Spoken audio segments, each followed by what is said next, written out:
Hello. In this brief tutorial, I'll show you how to complete YIPA's Take Action emails. We know you're busy. That's why we make the process smooth and easy. So let's get to an example. At strategic times, you'll see a Take Action email with the subject line in capital letters in your inbox. We only send these at critical times.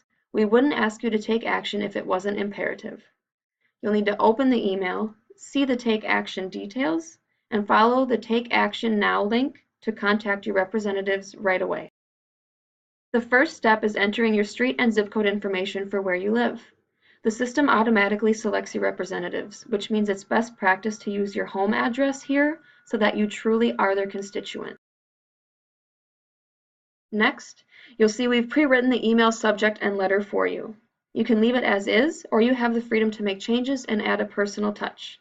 I'll make a few changes to personalize it even further for my Senate rep.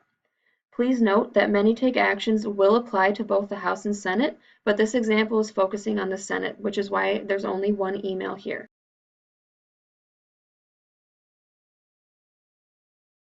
You'll also need to fill out your contact information.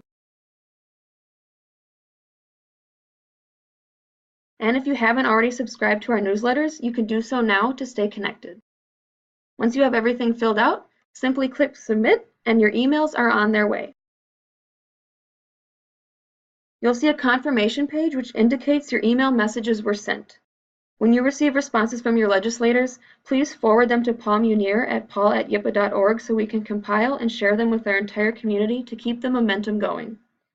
You give of yourself every day to make the world a better place for the youth you serve. By choosing to take action on behalf of your youth, you're choosing to stand up, show up, and be counted. Your voice can make all the difference in the field of youth intervention. Thank you for taking action.